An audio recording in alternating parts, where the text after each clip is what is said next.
Why does this person believe that, for example, losing weight is hard, or losing weight is going to require, an extraordinary amount of work, or that's going to make they need to make maybe really complex changes?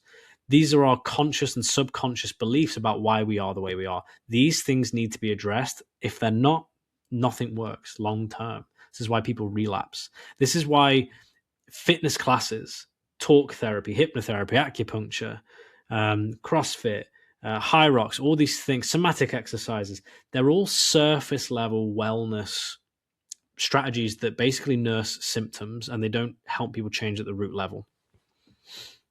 Once you pull these up, once you understand, and I'm sure lots of coaches on here have probably had this, right? Especially if you're coaching weight loss.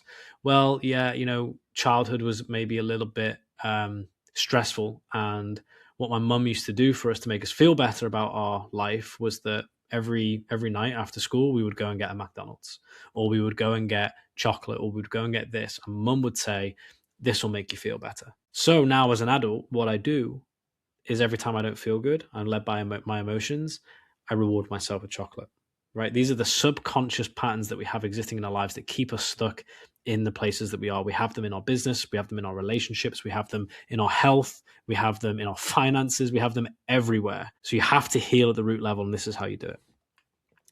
I've popped in here the best ways to do that. You do need an act of faith of some kind. It doesn't have to necessarily be in God, but think about this: is like most people put their faith in having the problem that they have, right?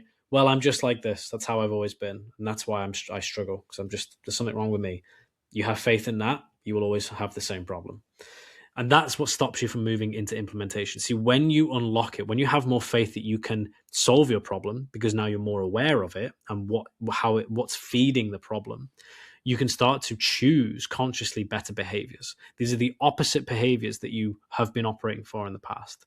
So, for example, if I'm in my business wanting 100 clients and I'm thinking I need to market more and more and more, right?